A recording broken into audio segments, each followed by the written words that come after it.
All right, here I am to walk you through the question worksheet for Lab 1 for the topographic maps. And let me bring that document up. Okay, so I put this lab together pandemic, and I learned how to take pictures with my phone and then transfer them onto documents. So that's what is going on here. That's why the kind of weird lighting here. But this is a 7.5-minute quad map of the Charleston, Oregon area. So there's the town of Charleston right there.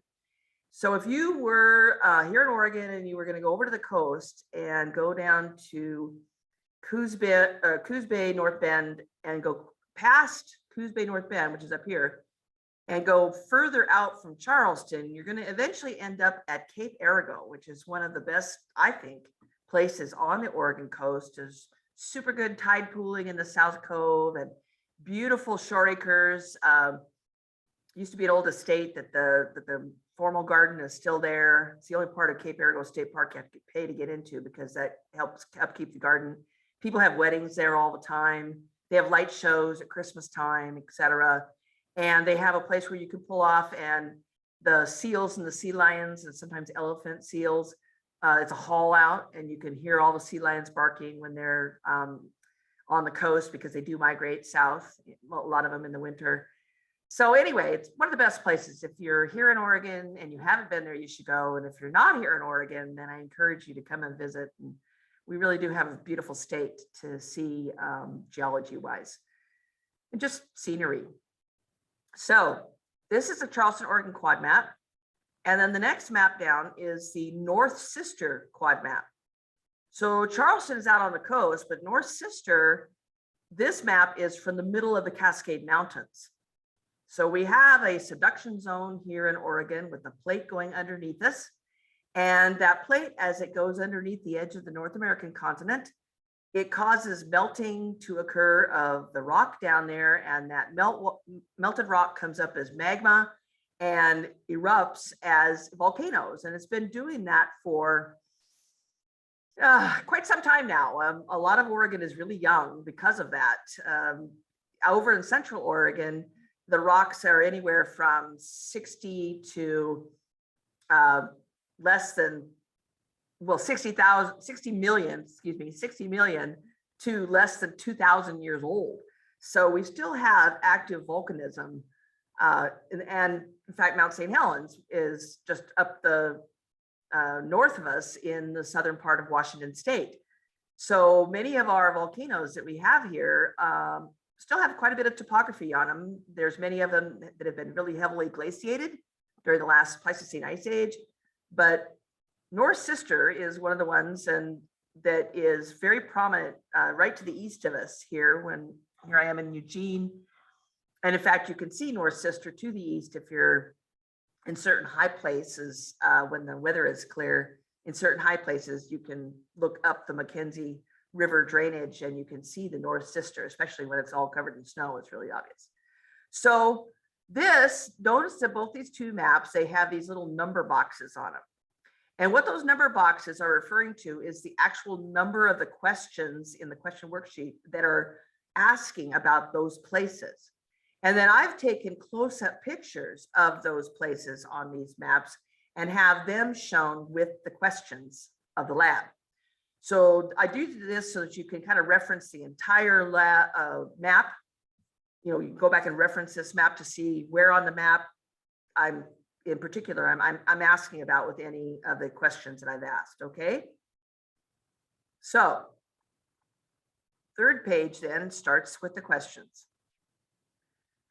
Now you're going to need to have your USGS topographic symbol document open because there are some questions in here about that. Okay, so you'll have to have it available to you when you go through this question list. What is the contour interval on this question, Charleston, Oregon quad map? Well, you just look right here. You know, it tells you, just like it did on that Jackson, Wyoming map I showed you earlier. Okay, given that the contour interval answer you gave for number one, you know, what did you pick for number one? Hopefully it's pretty obvious to you. Okay, what's the index contour? Now remember, index contours are every fifth contour line. So whatever the contour interval is, you have to times it by 5 to get how far apart the index contours are.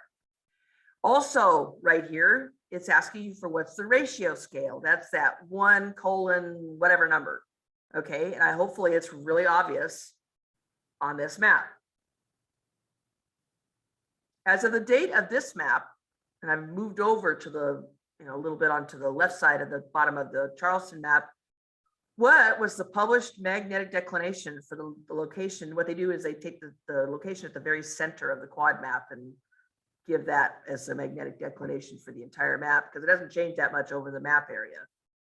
Okay, so if you can read, here's the star for geographic north, and then here's magnetic north, and here it gives you the degrees of declination. Okay. Now, the map directly to the southwest of this map is the blank quadrangle. So this map has the map names all the way around the edge. It doesn't have that grid like the Jackson, Wyoming map did. So here's the southwest corner. So you're going to have to put this map name here. And this is a fill in the blank question. So you have to make sure that you have it spelled perfectly, or it will give you you're incorrect. Okay, so take your time, make sure that you put the right spelling down there. Don't include this 1170 business, okay? That's not part of the name of the map. Now, the latitude and longitude of the southwest corner of this map.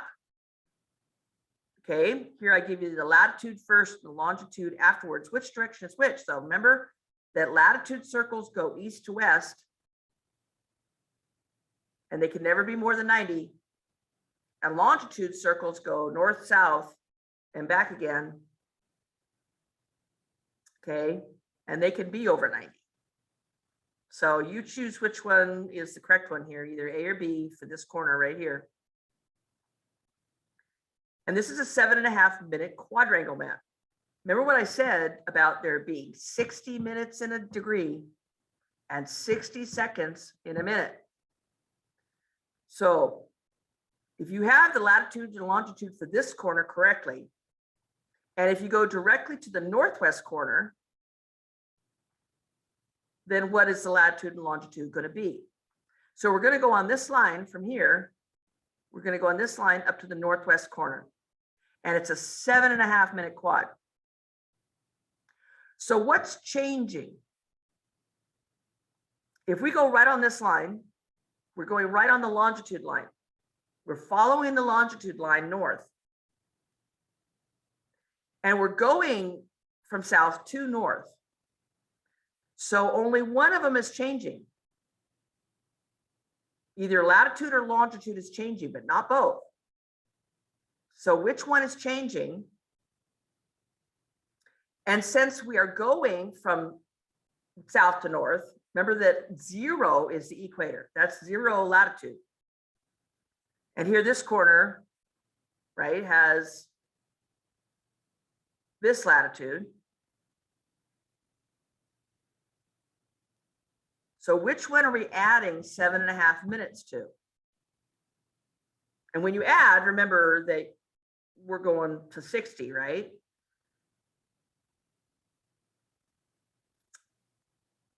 So this is 43 degrees, 15 minutes.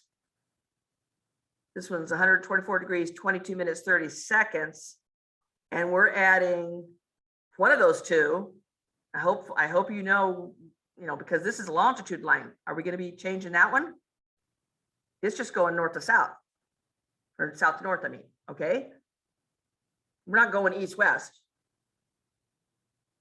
We're going north-south. So you're going to add 7.5 minutes. And you're going to end up with what? For the longitude and latitude of the northwest corner. Of course, you can always, right? It says it right here. I don't know if you can blow that up or not, but you should be able to do the math and figure it out. This is a picture of the northwest corner of the North Sister quad map. Okay. What are the coordinates at the northeast corner of the map? So now we're going across the map to the east from the west. All right. We're not going north or south. So one of these is changing and the other one isn't. And 7.5 minutes worth of change. We're going though from west to east, so we're subtracting 7.5 minutes.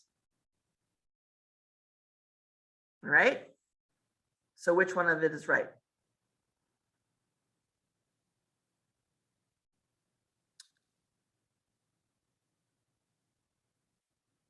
I just realized that. Okay. All right. Now the North Sister Quad map has a lot of its area color brown, similar to what you see here in the northwest corner. Apparently, there's not enough of this material exposed on the surface in the US for the USGS to include it on their list of topographic symbols. I mean, I looked and I don't see it there, but now it's not going to help you necessarily if you've never been there, but you could also Google it, right? Anybody, you know, even you guys that are out of town can Google D. Wright Observatory in Oregon, and it'll take you right there to the landscape that is kind of north of the North Sister. And you could do it on Google Earth, or you could actually, you know, Google and then read about the D. Wright Observatory. And the rock, they've built this structure out of that type of rock that is being represented by this brown color in quite a bit of this North Sister map, actually. Okay, so what is that stuff? Number 10, the symbol here in blue to the flat area each side of this creek means that this creek has swamp or what? So when you go into the topographic symbols document, there's another name, right? It was swamp or, so that's also a fill in the blank. Really simple word. Now, north is to the top of the map, right? Which direction does the creek to the north of the hill marked as 150? That would be this one right here, the X 150. Okay, this must have been on the Charleston map if it was that low, because North Sister is a lot higher than that. Which direction does that creek flow? Well, number one, these two creeks come together right here. And generally creeks merge with each other downstream.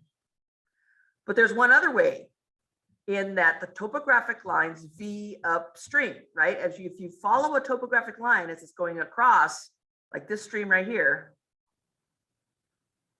the topographic line will have a V that points, the bottom of the V points upstream. And if that's upstream, then what's downstream? Okay, so which direction is the creek flowing? This creek here, which direction is in general flowing? Is it flowing from the east to the west or from the west to the east?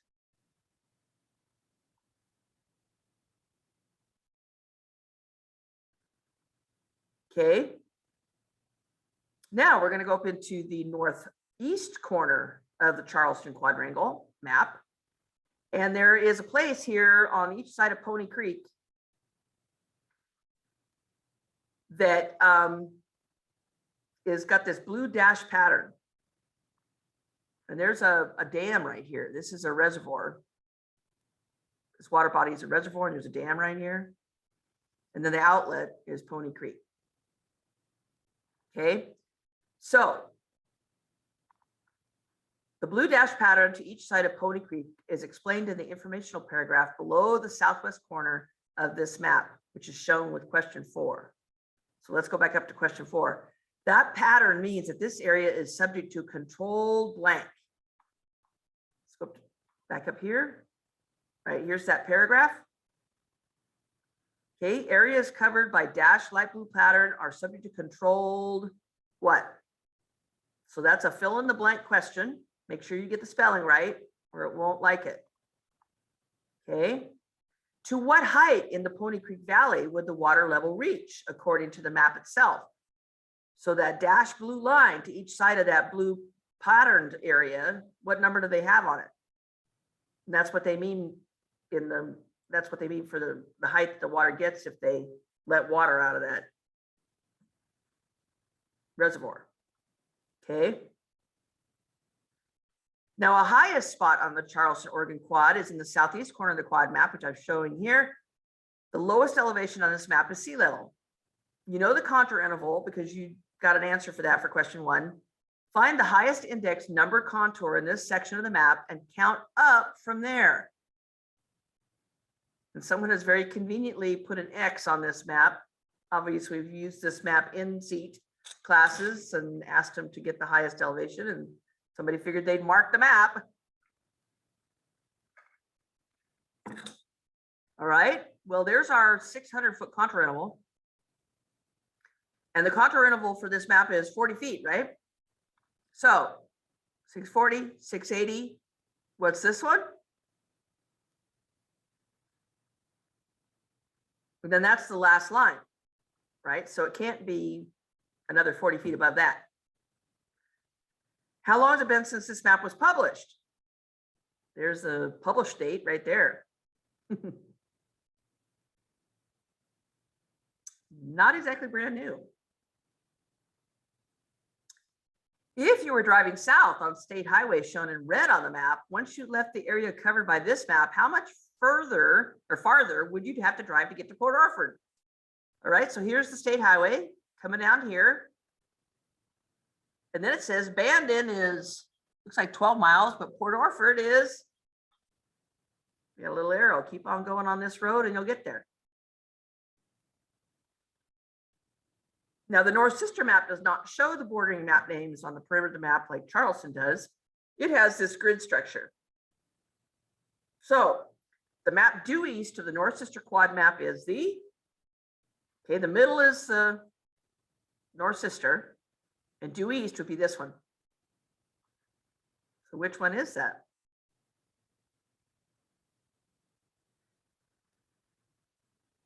Now I'm kind of jumping the gun on this one because when I originally wrote this slab, it was actually happened later in the term and people had already had their igneous rocks and volcanic structures. But since I'm doing this recording, I feel like I can get away with this. This is a part of the North Sister quad map, considering its position in the Cascade Range and the general size and shape of Yapoa crater. What type of volcano is it? Now, if you want a hint, some of you may have, or if you're from Oregon, you may have already been there over there and seen Lava Butte, which is south of the Central Oregon town of Bend, with the same kind of structure. If you're not living in Oregon, then you could Google Lava Butte,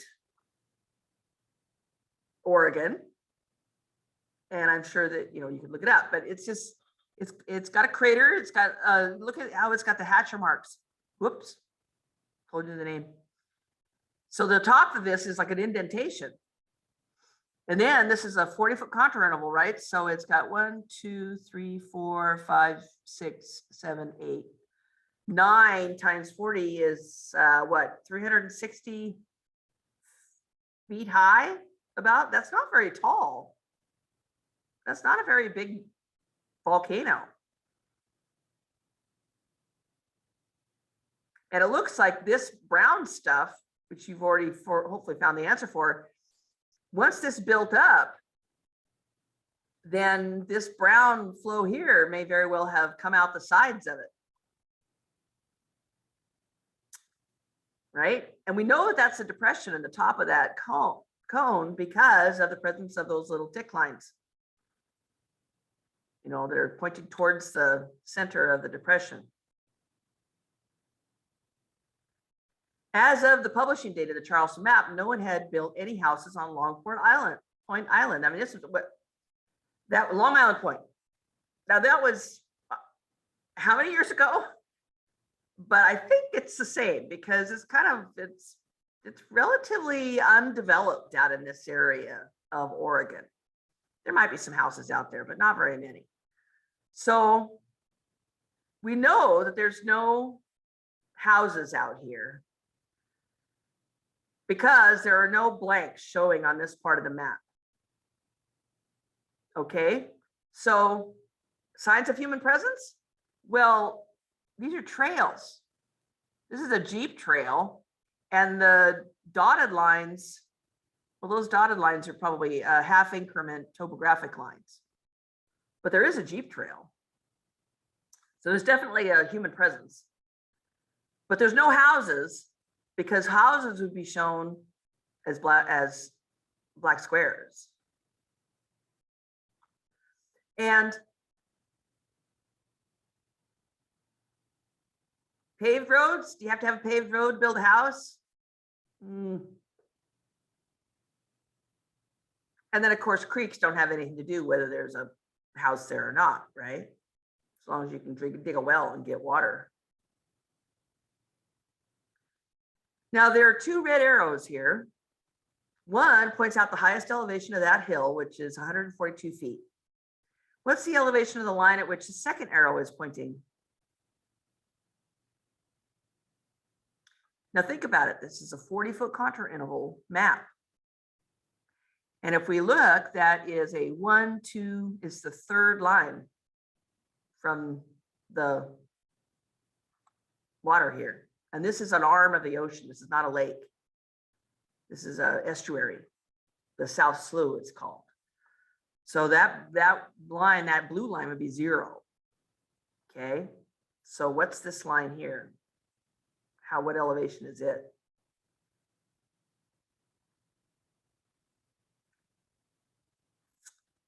Red arrows are pointing at a map symbol that means that each of those spots as being the location of a blank. And that map symbol kind of looks like this. I made that little map symbol myself. Okay, there's one above the creek itself, and there's a couple here. So you're going to have to go back to your topographic map symbols document and take a look for that. And this would be singular, although I think I might have it in there as plural as well. It's a fill in the blank. Now, we're talking about this little business here. Again, you're going to want to look at your topographic map symbols document. What are and what do we call these blue lines out in the water? Oh, excuse me. That's 24. 23 is these blue lines out in the water. There's 2 correct answers. Now, if it's blue, it's got to have something to do with water, right? And they got numbers on them. So what do you think? Think about this is the Coos estuary. And so there's going to be boats going in and out of this estuary. In fact, some pretty good size ocean liners, container ships go up into the Coos estuary to pick up raw logs. I mean, those are big, timber that's been, logs that have been cut that haven't been made into boards. So these are pretty good sized ships. And so they need to know, is it safe to get that ship up in there? Do we have to dredge? And then this symbol, what does this symbol mean? Kind of that ruffled edge little symbol there. Just north of Bar View State Wayside right here, there's a triangle with a dot in the middle. Next to BM 54, meaning that the spot is 54 feet in elevation. Because there's no actual boundary of any type at that spot though, the initials BM probably stands for something mark. I know I mentioned that in the informational folder or file. Now, this is the only map that's not from the 2 quad maps you were working with from above. This map shows the Philmont Boy Scout camp in northern New Mexico. What are the symbols pointed to by the red arrow? All these little guys here. And they're kind of all over the place in this area, right? So again, look up that symbol on your topographic symbols document. Now we're back to South Sister, North Sister. There is a South Sister, and there's a Middle Sister too. There's 3 volcanoes that are right next to each other in a line. This is the lowest point on this quad map here on the west side of this map. Now, the next document or picture down is showing a close-up of the actual North Sister. There's Collier Glacier. You can see how it is in blue and the topographic lines go across it. Okay, so here's North Sister, X marks the spot, and there, that number there is the number of feet for the top of North Sister. Okay, so that's your upper elevation. And then what is your lowest elevation here on this west side of the map? Look, they got an extra with BM. Okay, so you could use that number and subtract the lower number from the higher number, and that is the amount of relief on the North Sister quad map. Because this is the lowest spot on the entire map. I've looked at it many times. Okay, so that is the questions. Oh, no, take that back. We got one more thing. Now, all these questions are worth a point each. And these here are worth 3 points total for the 6 of them. Okay, they're half point apiece. So what you have there is you have the topographic lines and you have the topographic profile, and you have to match them up.